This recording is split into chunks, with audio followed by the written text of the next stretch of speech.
রাতে মোহাম্মদপুরে সেনাবাহিনীর বিশেষ অভিযানে আটক করা হয়েছে অতিরিক্ত ডিআইজি বিপ্লব কুমার সরকারকে। মোহাম্মদপুরের জেনেভা ক্যাম্পে সেনাবাহিনীর অভিযানে ডিএমপি যুগ্ম কমিশনার বিপ্লব কুমারকে গ্রেফতার করা হয়েছে। মাস্টারমাইন্ড ছিল যারা ছাত্রদের আহত নিহতের ঘটনায় সম্পৃক্ত, সেরকম কিছু আসামি এখানে লুকিয়ে আছে। আমাদের থানায় এজাহার নামে আসামি তারা। তো এই সংবাদের ভিত্তিতে আমরা এখানে আসি, এসে আমরা বিধি মোতাবেক তল্লাশি করি। এবং সর্বশেষ জানাবো 2024 সালের ডামি নির্বাচনে কারিগর সাবেক নির্বাচন কমিশনার হাবিবুল আওয়ালকে আটক করেছে আইনশৃঙ্খলা বাহিনী। রাজধানীর মগবাজার থেকে সাবেক সিসি কাজী হাবিবুল আওয়ালকে গ্রেফতার করেছে ডিবি পুলিশ। আর এই বিষয়েই আরো জানাতে বাংলা মোটর সেন্টার থেকে যোগ দিচ্ছেন সকমি রাব্বি সিদ্দিকী। রাব্বি, হাবিবুল আওয়ালকে গ্রেফতারের খবর আমরা শুনেছি, এখন তিনি কোথায় আছেন এবং এ ব্যাপারে আর কি কি আপডেট আপনি আমাদেরকে জানাতে পারেন একটু? এতক্ষণ শুনছিলেন সংবাদ শিরোনাম, এখন থাকছে বিস্তারিত।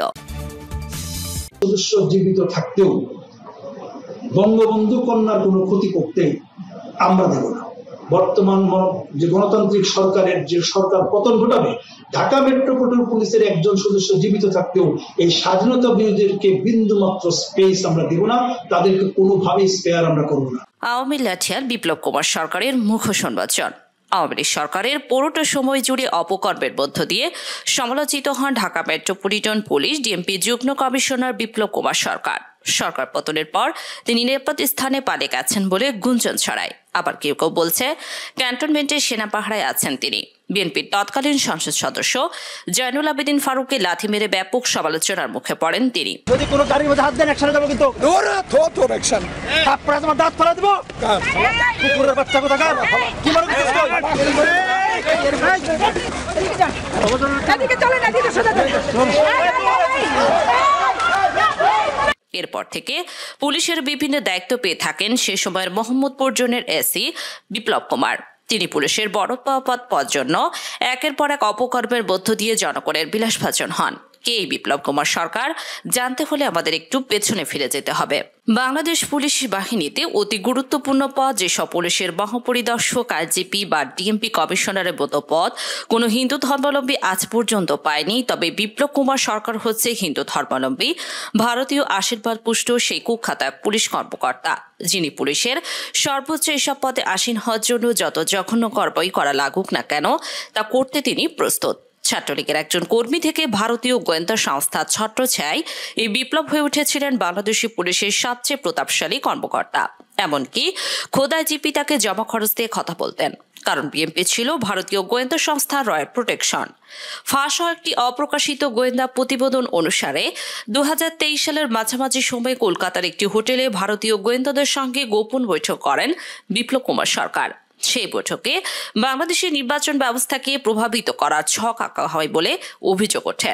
কনভেকের মতে 2018 থেকে 2023 সাল পর্যন্ত হঠাৎ তার পদোন্নতি, কৌশলগত নিয়োগ এবং কিছু বিতর্কিত কর্মকাণ্ড সবকিছু যেন এক অদৃশ্য ছায়া নির্দেশ করছিল। বিপ্লব রয়ের আস্থাভাজন, কারণ বিপ্লব প্রচন্ড ইসলাম বিদ্বেষী একজন মানুষ। নারায়ে তাকবীর, আল্লাহ আকবর স্লোগান শুনলে তার শরীরে চুলকানি শুরু হয়। তাকবীর, আল্লাহু আকবার, এটা আমরা জানি বাংলাদেশের একটি নিষিদ্ধ দল যেগুলো জামাত ইসলামী, এই জামাত ইসলামের পক্ষ থেকে এই স্লোগানটা সাধারণত দেওয়া হয়ে থাকে। নারায়ে তাকবীর, আল্লাহু আকবার, এটা আমরা জানি বাংলাদেশের একটি নিষিদ্ধ দল যেগুলো জামাত ইসলামী, এই জামাত ইসলামের পক্ষ থেকে এই স্লোগানটা সাধারণত দেওয়া হয়ে থাকে। একটি রাষ্ট্রের নিরাপত্তা বাহিনী যখন নিরপেক্ষতার চেয়ে পক্ষপাতিত্বের পক্ষে হাঁটে, তখন গণতন্ত্র হুমকির মুখে পড়ে। যারা নাশকতাকারী, যারা মেট্রো রেলে আগুন দিয়েছে, যারা সেতু ভবনে আগুন দিয়েছে, এই ধরনের যারা নাশকতা করেছে, টোল প্লাজায় আগুন দিয়েছে, বিভিন্ন জায়গায় আগুন দিয়েছে, গাড়ি পুড়িয়েছে, আমাদের শত্রু হচ্ছে সেই জামাত শিবির চক্র যারা এবং বিএনপির যারা সন্ত্রাসী। বাংলাদেশ পুলিশের ডিআইজি বিপ্লব কুমার সরকারের বিরুদ্ধে ওঠা অভিযোগ তিনি বিরোধী দল বিএনপি এবং জামাত নেতা কর্মীদের উপর করেছেন লাগাতার নির্যাতন, আটক, গুম, এমনকি মৃত্যু হুমকি পর্যন্ত। 2024 সালের শেষ দিকে থেকে শুরু হওয়া সরকার বিরোধী আন্দোলনের সময় রাজধানী ঢাকার পুলিশি অ্যাকশনের নেতৃত্বে ছিলেন ডিআইজি বিপ্লব কুমার সরকার। অভিযোগ, তার নেতৃত্বে বিশেষ করে বিএনপি ও জামাত কর্মীদের ওপর চলে শারীরিক নির্যাতন, ক্রসফায়ারের হুমকি এবং জোরপূর্বক স্বীকারোক্তি আদায়ের চাপ। মানবাধিকার সংগঠনগুলোর ভাষ্যমতে 2023 সালের বিএনপি অন্তত 1500 নেতাকর্মী আটক হন এবং তাদের মধ্যে অনেকেই অভিযোগ করেন তাদের ওপর চালানো হয় মধ্যযুগীয় কায়দায় নির্যাতন। অভিযুক্ত ছিলেন বিপ্লব কুমার সরকারের নেতৃত্বাধীন একটি বিশেষ পুলিশ ইউনিট। বিএনপি দাবি করে তাদের শান্তিপূর্ণ মিছিলে বারবার পুলিশের অতিরিক্ত বল প্রয়োগের নেপথ্যে ছিলেন এই কর্মকর্তা। তারা সরকারের উচ্চ পর্যায়ে তার রাজনৈতিক আনুগত্য নিয়েও প্রশ্ন তুলেছেন। মানবাধিকার সংস্থা অ্যামনেস্টি ইন্টারন্যাশনাল ও হিউম্যান রাইটস ওয়াচ প্রকাশ্যে উদ্বেগ জানিয়েছেন।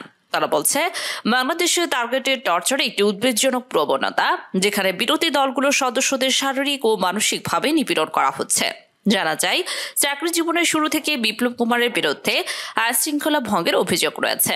21তম বিশেষ ক্যাডারের চাকরি নিয়ে বিপ্লব সরকার 1994 সালে ছিলেন জগন্নাথ হল শাখা ছাত্রলীগের সেক্রেটারি।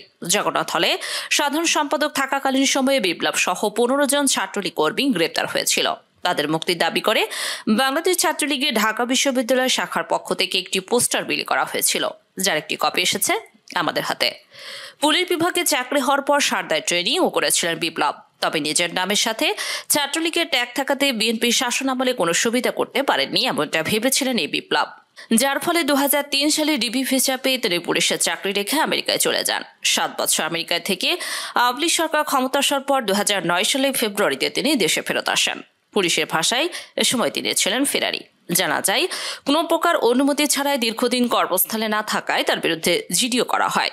কিন্তু দীর্ঘ 7 বছর অনুপস্থিত থেকে দেশে ফিরে রহস্যজনকভাবে ফের চাকরি ফিরে পান তিনি।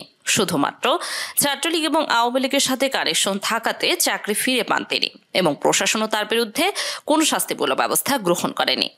রংপুর জেলায় পুলিশ সুপার থাকাকালীন বিপ্লব কুমার সরকারের পরিকল্পনা অনুযায়ী 2021 সালের অক্টোবর মাসে পীরগঞ্জে 20টিরও বেশি বাড়ি ও দোকান আগুন দিয়ে পুড়িয়ে হিন্দু মুসলিম দাঙ্গার অপচেষ্টা চালানো হয়েছিল। এই ঘটনা উন্মোচিত হওয়ার পর তাকে কোনো রকমের শাস্তির বদলে সেখান থেকে বদলি করা হয়।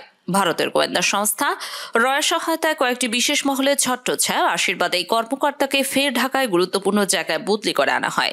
পুলিশ সূত্রে জানা গেছে, বিশেষ মহলের চাপে পুলিশ কর্মকর্তাকে ঢাকা মেট্রোপলিটন পুলিশে এ পর্যন্ত 20 বার শ্রেষ্ঠ ভিসি মনোনীত করা হয়েছে। এছাড়া রাষ্ট্রীয় স্বীকৃতি হিসেবে 2014 সালে পিপিএম এবং 2016 সালে বিপিএম পদক দেওয়া হয়েছে তাকে। ছাত্র জনতার অবিস্মরণীয় গণঅভ্যুত্থানে শেখ হাসিনা সরকার পতনের আগেও নিজেকে উজাড় করে ছাত্র আন্দোলন বন্ধ করতে গুম খুন গণহত্যার নেতৃত্ব দিয়েছেন এই বিপ্লব কুমার সরকার। নারী লিপ্ত ব্যক্তি হিসেবেও সুপরিচিত বিপ্লব গুলশান 2-এর 41 নম্বর রোডের 7-এর এ ভবনে অবস্থিত ছোয়া ফিজিও ডেন্টাল কেয়ারের স্বত্বাধিকারী। তেজগাঁও বিভাগের ডিসি থাকাকালীন সময়ে বিপ্লবের সাথে ফেসবুকে পরিচয় হয় ছোয়ার স্বামী একজন কাস্টম কর্মকর্তা। স্ত্রীর বেপরোয়া জীবন এবং বিপ্লবের সাথে পরকীয়া সম্পর্কের বিষয়ে তিনি জেনেছেন, কিন্তু বিপ্লব অত্যন্ত প্রভাবশালী হওয়ায় তিনি কিছুই করতে পারেননি। 2019 সালের বিপ্লবকে রংপুর পুলিশ সুপার হিসেবে দায়িত্ব দেওয়া হয়। তখন তাদের নিয়মিত যোগাযোগে কিছুটা বাধা সৃষ্টি হয়। তবে ঢাকায় পুনরায় বদলি হওয়ার পর আবারও পূর্ণ উদ্যমে পরকীয়া প্রেমের সাথে অবৈধ সম্পর্ক চালিয়ে যেতে থাকেন লম্পট বিপ্লব কুমার সরকার। বিপ্লব সরকারি গাড়ি ঢাকা মেট্রো খ 11755-2-তে করে ছোয়ার সাথে তার কর্মস্থলে দেখা করতে যান।